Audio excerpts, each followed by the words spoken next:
हो नि।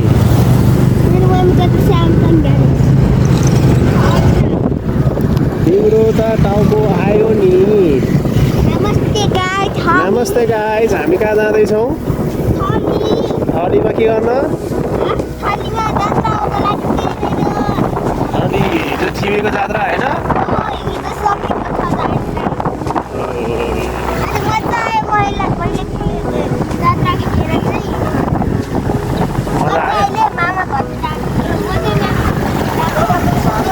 हिजो जात्रामा के गर्यो?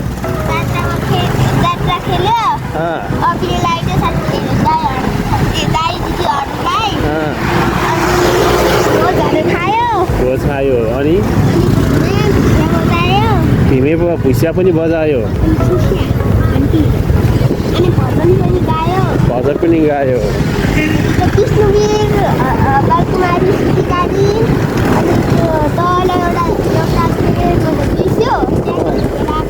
अनि नानीलाई सबभन्दा मनपर्ने गीत के नि?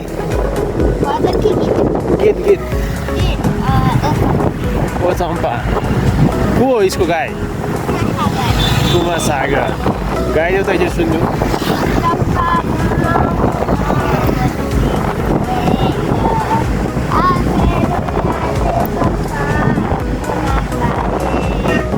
चाहिँ एकदमै बाठी रहेछ, कुराकानी एकदमै गर्नुपर्ने रहेछ। हामीले यो राइड लिनुभन्दा एक दिन अगाडि चाहिँ ठिमीको जात्रा रहेछ। ठिमीमा चाहिँ बिस्के जात्रा रहेछ। नानी चाहिँ बिस्के जात्रा चाहिँ खेलेर चाहिँ हेरेर आउनु भएको रहेछ। अहिले चाहिँ नानी थली जाँदै हुनुहुन्छ मामाघर। नानीलाई चाहिँ कुमार सागर एकदमै मनपर्ने भनेर नानीले गीत पनि गाइदिनु भयो। नानीको गीत पनि सुन्यो। नानीको चाहिँ युट्युब च्यानल पनि रहेछ। नानीको युट्युब च्यानलको नाम चाहिँ रिहाना श्रेष्ठ छ भन्नुभयो। नानीको युट्युब च्यानललाई चाहिँ तपाईँहरू पनि सब्सक्राइब गरिदिनु होला। रिहाना श्रेष्ठ छ। नानी जोस चलाकै लाग्यो, राम्रै लाग्यो, कुराकानी रमाइलो भयो नानीसँग। यो भिडियो बनाइराख्दाखेरि नानीसँग हामीले धेरै कुराकानी गऱ्यौँ। बोलिराख्नुपर्ने रहेछ नानी।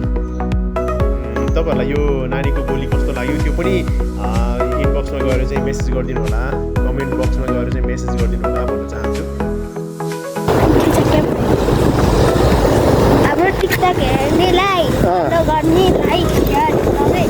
हाम्रो टिकटक हाम्रो भिडियो हेरिराख्नुभएका सम्पूर्ण साथीहरूलाई लाइक, कमेन्ट अनि आफ्नो मनपर्ने साथीभाइमा सेयर गरिदिनु होला।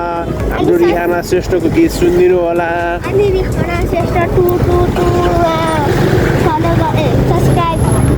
अनि हाम्रो रिहाना श्रेष्ठको पनि टिकटक छ, त्यो टिकटकमा पनि गएर लाइक, कमेन्ट, सेयर गरिदिनुहोस्। रिहाना श्रेष्ठको युट्युब च्यानल पनि छ, रिहाना 2222 छ के अरे होइन? त्यसमा 4वटा 2 छ। रिहाना श्रेष्ठ छ कि छैन? रिहाना श्रेष्ठ 4वटा 2 भएकोमा चाहिँ लाइक, कमेन्ट, सब्सक्राइब, सेयर गरिदिनु भनेर गाइजहरूले चाहिँ यसलाई सपोर्ट गरिदिनुहोस् भन्न चाहन्छु होइन। भन्दै बहिनीसँग मिठो कुराकानी भयो। हामी ठिमीबाट थली जाँदैछौँ। यो भिडियो तपाईँहरूलाई कस्तो लाग्यो? भिडियो मन पर्यो भने साथीभाइमा सेयर गरिदिनु होला, लाइक, कमेन्ट अनि सेयर गरिदिनु होला भन्दै सबैको रक्षा होस्, सबैलाई फलिफाप होस् भन्दै बिदा हुन चाहन्छु। हस्त। जय बालकुमारी, जय भैरवनाथ, जय राष्ट्र।